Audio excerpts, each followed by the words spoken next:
can't recall the last time that I experienced buyer's remorse. Even now, as I think back, it's probably been over a year at least, but it is something that I used to go through all the time. I would buy things like home decor and clothes, and immediately within days or sometimes the same day, I'd regret the purchase. And when this happens, even though I would take a lot of the stuff back to the store and get my money back, there were also times when I didn't make it back to the store in time, so I would lose money and end up donating a lot of the items. But there's a reason why I haven't experienced this recently, and it really comes down to a few things that I now do before I buy anything, and these are things that I do about 99.9% of the time. And if you also put these things into practice, I am confident that it will drastically reduce the amount of buyer's remorse you feel. So the first thing I do is at the beginning of every month, I'll create a monthly buying list for miscellaneous items, which are things that I want but don't necessarily need. Now I have to say, even though I think this is very effective, it's not completely foolproof.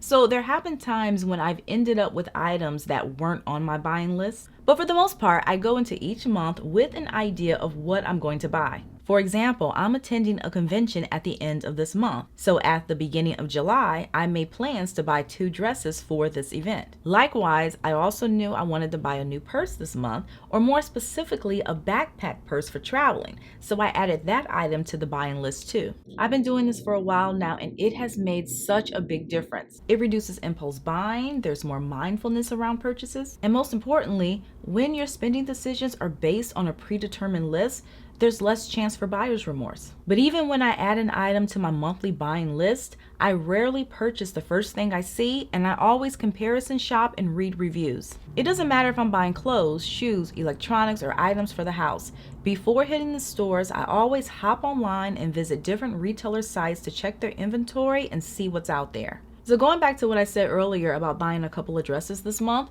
before leaving the house, I did a little pre-browsing and I went to a few different sites to see if there was anything that I liked. And once I found something, then I went to the store to try it on. And I really like this approach because it makes the process of shopping so much easier and faster. And when I'm focused and know what I'm looking for, I'm not lured or distracted by other items, so I'm less likely to buy something on a whim. Additionally, I always read customer reviews, which I honestly believe has helped prevent a lot of the regret. I can't tell you the number of times I decided not to purchase something I was excited about after reading the reviews. This happened to me with a foldable treadmill that I found on Amazon. It was only around $250 or $300, so the price was right and it seemed like a good deal, and I almost bought it.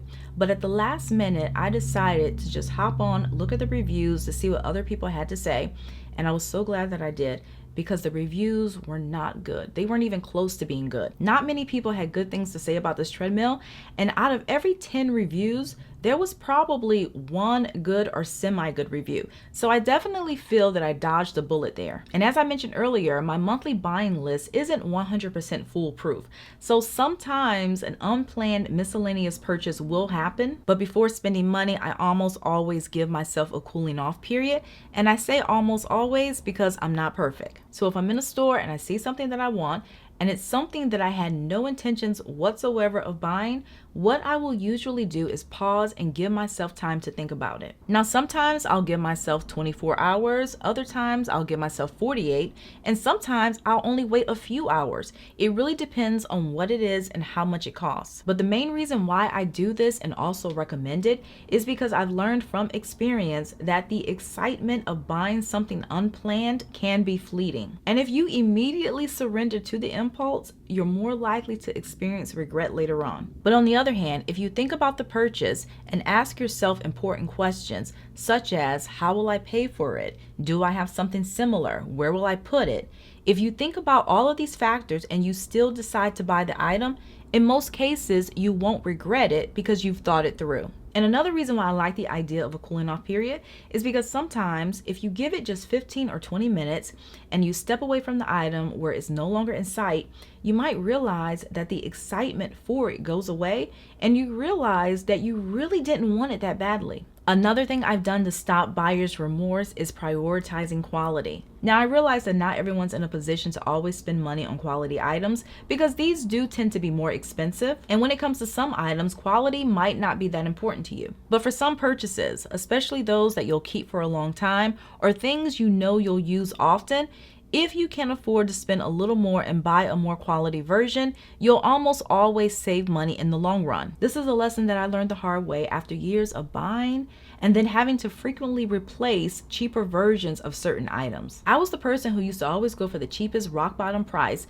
because I thought it was a great way to save money, but that approach quickly backfired because I soon came to the realization that I was actually spending more in the long run, because the cheaper versions, oftentimes they weren't as durable, so they didn't last as long, meaning I had to replace them more frequently.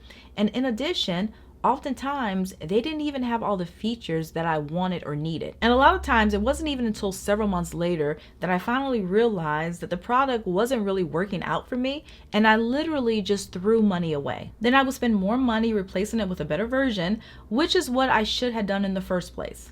And finally, if I feel even the slightest amount of hesitation over an item, if I'm not crazy about a purchase, or if I feel as if I'm convincing myself to like something, I don't buy it. Because whenever I buy something under these circumstances, I'm rarely happy about those purchases, and later on I'm like, why did I do this? And I notice that this tends to happen more often when I'm either rushing or when I've been shopping for a while and I'm tired and I'm ready to make a decision and move on. But one thing I've learned is that when I'm feeling this way, it's usually better to not buy anything, because settling and buying something that you're not crazy about not only results in regret, it also creates more work for yourself. This is all that I have for you guys today. Don't forget to like, comment, and share, and also subscribe if you like personal finance and you want to see more videos like this. I typically post on the weekends, so thank you again for watching, and I'll see you in a few days.